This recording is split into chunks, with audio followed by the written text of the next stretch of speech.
Good morning sa lahat. Tara, basa na tayo ng ating libro guys. Magandang balita, Biblia. Today is 15 July 2024. Nandito tayo sa aklat ng Ezekiel chapter 12. Inilarawan ni Ezekiel ang paglaya ng Israel. Pakisabayan ako ng basa para pareho tayo dito matuto. At saka guys, lagi kong sinasabi, yung Bible isinulat ng nung araw pa. Ibig sabihin, history na nga ito. Wag dapat i-apply sa sa pangkasalukuyan kasi iba naman yung nang nakaraan, iba naman sa generation natin ngayon. Tapos ina-apply nila, dinadasal nila sa kapwa nila na yung mga masamang nangyari dito. Wag naman. Sabi kaya ni Father God, huwag kayong magdasal ng masama sa kapwa niyo. 'Di ba? Si Father God lang ang may karapatan na magparusa ng kamatayan dito sa Bible. At saka lagi na lang nating hilingin na magkaroon ng awa sa atin si Father God para ligtas tayo parati. Kasi laging sinasabi sa kaawaan ka ng Diyos, sa Diyos ang awa, sa Diyos ang gawa. So basta lagi kong dinadalangin, have mercy on us, Father God. Ang pangit kasi nung nananalangin sila ng masama sa kapwa nila, lalo pat para sa ating mga leaders sa bansa. Wag naman. Kasi alam niyo guys, mayaman at mahirap pagdating sa health, pantay-pantay yan. Mapera ka man at mahirap, wala kang pera. Pagdating sa health, pantay-pantay. Ibig sabihin, walang magagawa ang pera mo kung magkakasakit ka, kung bibigyan ka ng sakit, kung halimbawa kaya wag nating wag nating parang sinusumpa nyo na yung tao noon eh. So si Father God lang ang lagi kong sinasabi na may karapatang magparusa ng kamatayan. Hindi tao. 'Di ba? So dito na tayo sa Ezekiel chapter 12. Inilarawan ni Ezekiel ang paglaya ng Israel. Ezekiel chapter 12 verse 1. Sinabi sa akin ni Yahweh, verse 2, Ezekiel, anak ng tao. Ayan ha, anak ng tao lagi ha, hindi anak ng Diyos. Okay, Ezekiel, verse 2, Ezekiel, anak ng tao, nasa gitna ka ng isang mapaghimagsik na bayan. May mga mata sila ngunit hindi nakakakita. May mga tainga ngunit hindi naman nakakarinig. Verse 3, sapagkat sila'y mapaghimagsik. Kaya nga magbalot ka ng kailangan mo sa paglalakbay bilang isang bihag. Bago dumating ang gabi, maglalakad ka sa lansangan ng nakikita nila at baka sakaling makaunawa sila sa kabila ng pagiging mapaghimagsik na lahi. Kaya nga lagi kong sinasabi sa inyo guys, sabayan nyo ako ng basa, sabayan nyo ako ng pakikipag-usap kay Father God tuwing madaling araw kasi alam mo kung bakit.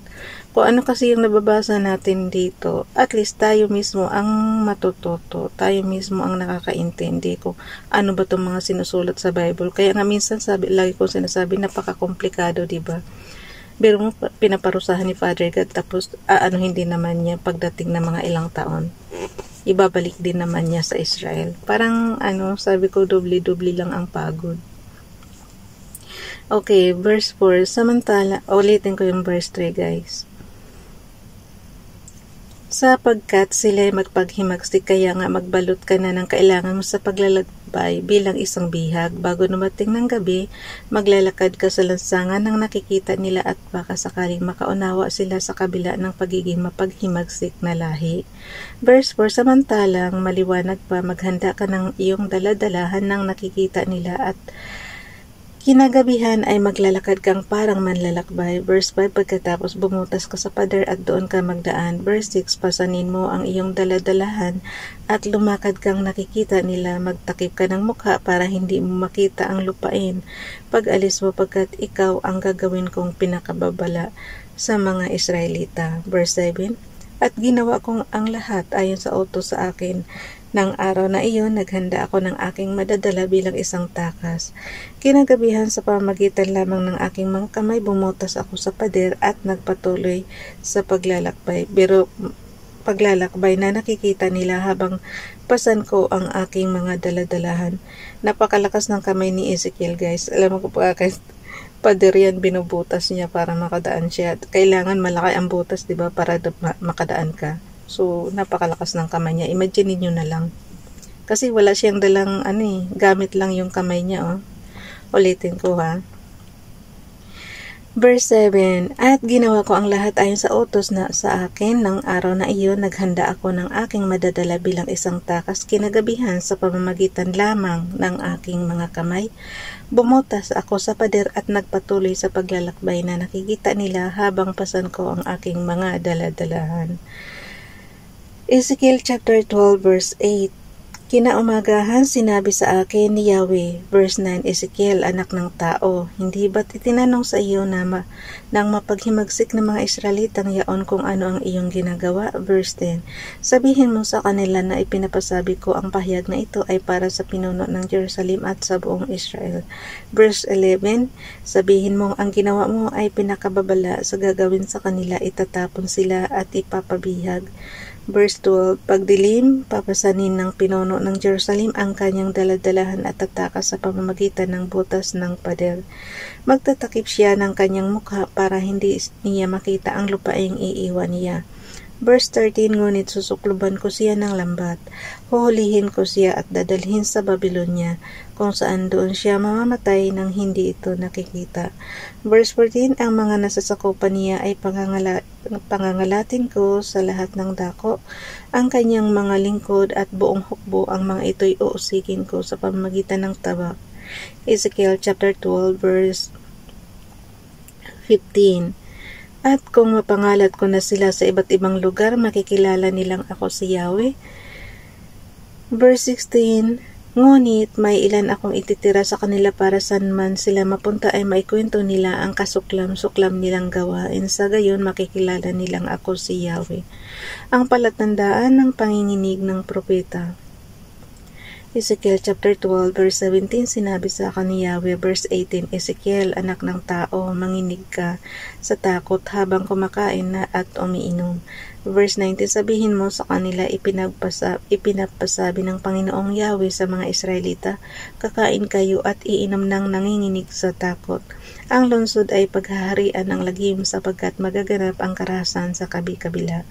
Verse 20, ang mga lungsod ay mawawala ng tao at magiging puok ng lagim ang lupain. Sa gayon, makikilala nilang ako si Yahweh. Ang mga palasak na kasabihan.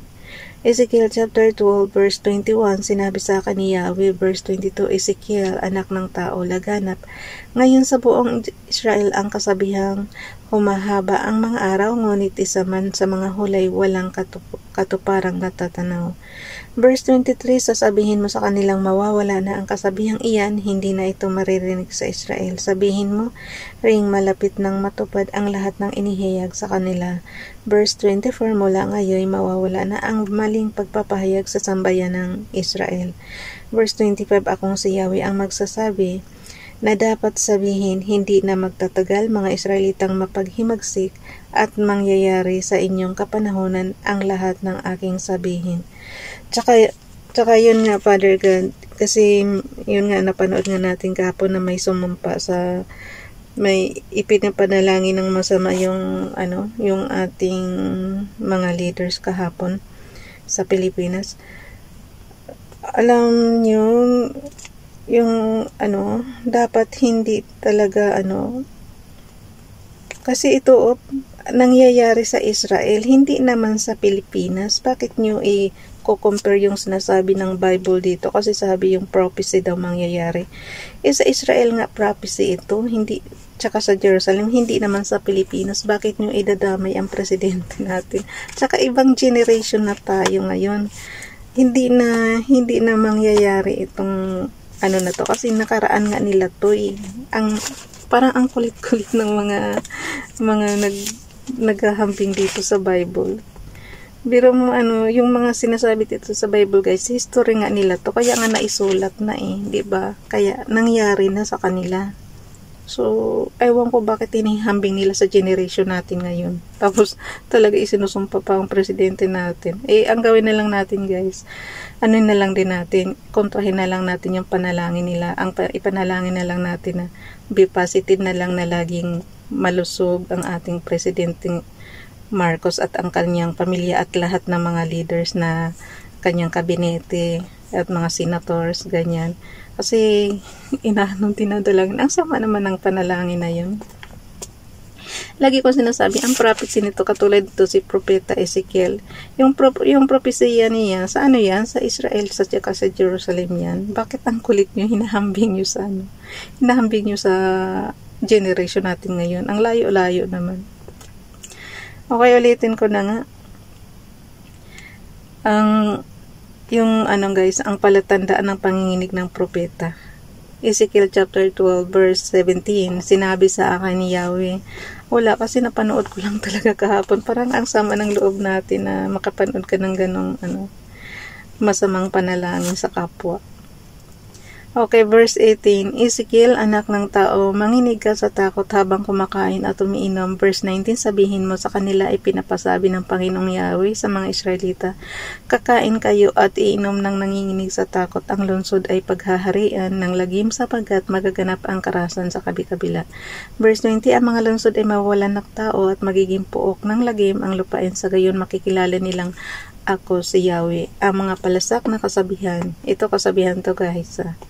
Verse 21, sinabi sa akin ni Yahweh. Verse 22, Ezekiel, anak ng tao, laganap ngayon sa buong Israel ang kasabihang humahaba ang mga araw, ngunit isa man sa mga hulay walang katuparang natatanaw. Verse 23, sabihin, guys, inuulit ko ha, kasi gusto kong maliwanagan natin yung mga sinasabi dito. Verse 22, Ezekiel, kasi habang binabasa natin, ini-imagine na natin, diba? So, yun. Verse 22, Ezekiel, anak ng tao, laganap ngayon sa buong Israel ang kasabihang humahaba ang mga araw, ngunit isa man sa mga hulay ay walang katuparang natatanaw. Verse 23, sabihin mo sa kanilang mawawala na ang kasabihang iyan, hindi na ito maririnig sa Israel. Sabihin mo ring malapit nang matupad ang lahat ng inihayag sa kanila. Verse 24, mula ngayon, mawawala na ang maling pagpapahayag ng sambahayan ng Israel. Verse 25, akong si Yahweh ang magsasabi ng dapat sabihin, hindi na magtatagal mga Israelitang mapaghimagsik at mangyayari sa inyong kapanahunan ang lahat ng aking sasabihin. Verse 26, sinabi pa sa akin ni Yahweh. Verse 27, Ezekiel, anak ng tao, sinasabi ng mga Israelita na ang nakikita mong mga pangitain ay hindi magkakatotoo ko ngayon lamang. Magtatagal pa raw bago mangyari ang inihayag mo ngayon. Verse 28, Ezekiel chapter 12 verse 28, kaya sabihin mo sa kanilang ipinapasabi ko, isa man sa mga sinasabi ko'y hindi maaantala, hindi na magtatagal at magaganap ang lahat ng ito. So yun, panahon yan nila Ezekiel guys, yung sinasakop sila ng Babylonia. Bye everyone, God bless.